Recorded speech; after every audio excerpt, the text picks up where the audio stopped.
भारत की रक्षा ताकत से दुनिया में मचा हड़कंप।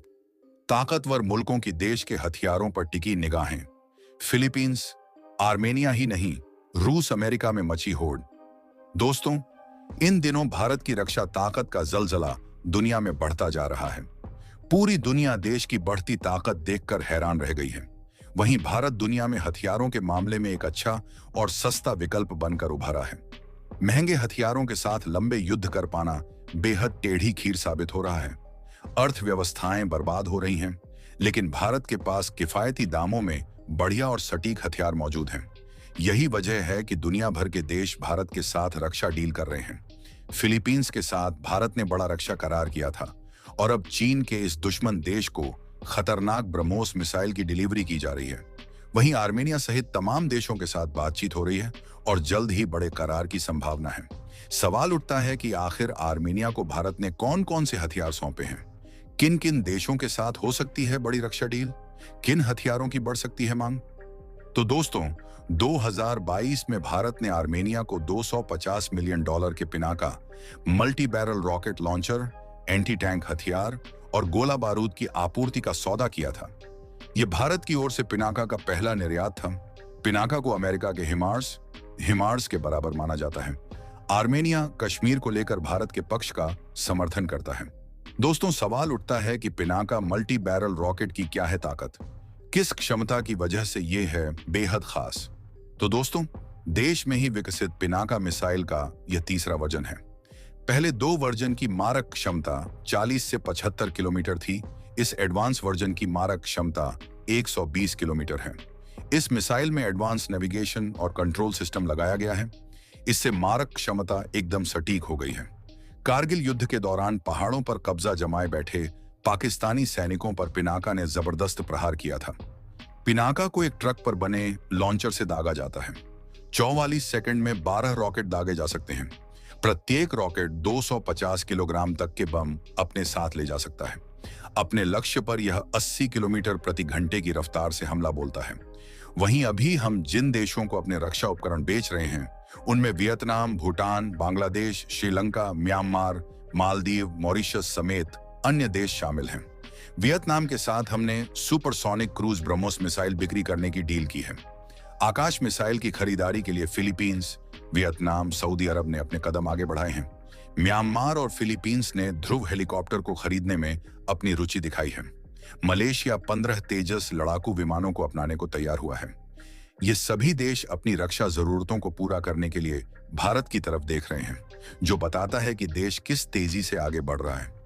दोस्तों, देश के स्वदेशी हथियारों की मांग दुनिया में इस तेजी से बढ़ रही है, जिसे देखकर पूरी दुनिया की आंखें फटी रह गई हैं। दोस्तों, छोटे देशों की छोड़िए, अब हथियारों के मामले में दुनिया के सबसे बड़े शहंशाह भी भारत के आगे हाथ फैला रहे हैं। दोस्तों, अमेरिका और रूस में देश से करार करने की होड़ मची है।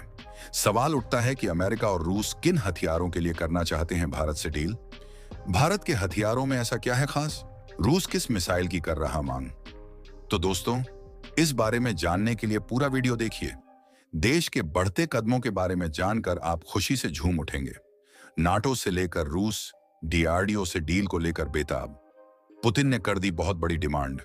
रक्षा व्यापार को लगे पंख।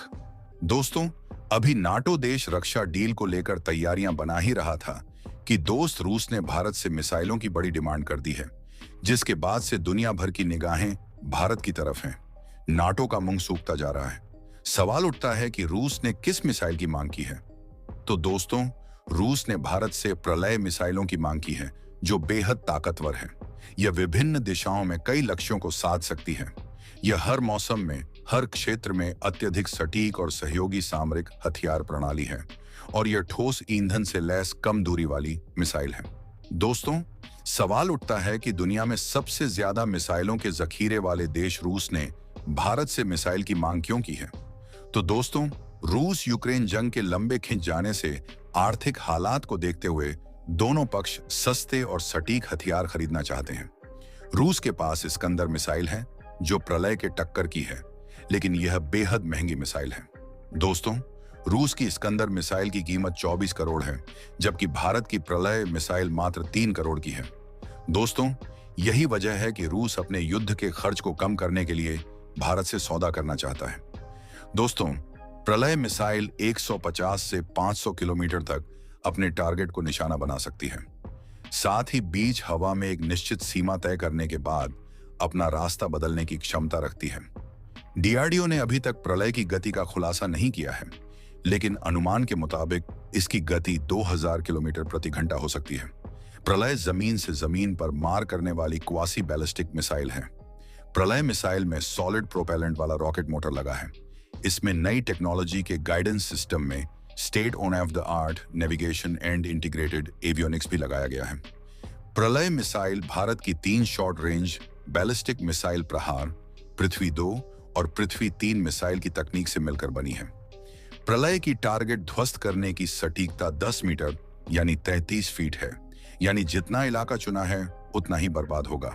दिसंबर 2021 में लगातार 2 दिन में 2 बार इस मिसाइल का सफल परीक्षण किया गया था। तब से भारतीय सेना में इसे शामिल करने की कवायद चल रही है। प्रलय चीन की डोंगफेंग मिसाइल का मुकाबला करेगी। खास बात यह है कि इससे रात को भी हमला किया जा सकता है। दोस्तों, वहीं नाटो भी भारत से डील के लिए हाथ पैर मार रहा है। उसके पीछे भी बड़ी वजह रक्षा खर्चे को कम करना है। दोस्तों, रूस यूक्रेन युद्ध में नाटो के हथियार खत्म होने के कगार पर हैं। हवाई हमले के खर्च से अब नाटो निजात चाहता है। अमेरिकी मिसाइलें बेहद महंगी हैं और भारी मात्रा में इनके इस्तेमाल की वजह से जखीरा खाली होने को है और नई मिसाइलें बनाने के लिए भारी भरकम बजट की जरूरत है।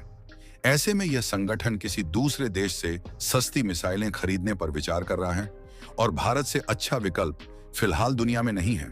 दोस्तों, देश कम बजट में खतरनाक और सटीक हथियार बनाने के लिए जाना जाता है। यही वजह है कि नाटो भारत से भारी मात्रा में मिसाइलों का करार करना चाहता है। दोस्तों, भारत रक्षा व्यापार में नए नए लक्ष्य बना रहा है।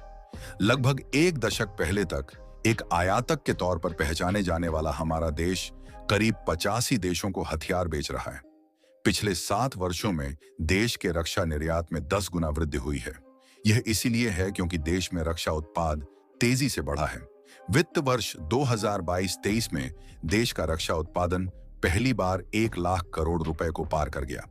वित्त वर्ष 2023 में रक्षा उत्पादन की करंट वैल्यू वित्त वर्ष 2022 की तुलना में 22% अधिक है।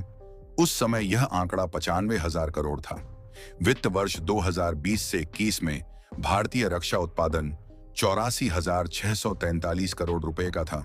वहीं वित्त वर्ष 2021 से 22 में यह 88,406 करोड़ रुपए था।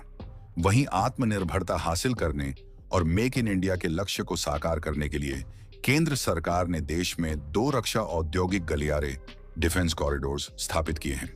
इनमें से एक उत्तर प्रदेश और दूसरा तमिलनाडु में है।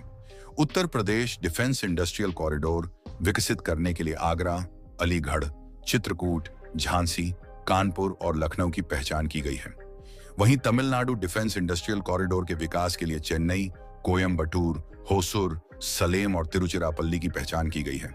तो दोस्तों, रक्षा ताकत के मामले में देश के बढ़ रहे दमखम पर आप क्या सोचते हैं? कमेंट में जरूर बताएं।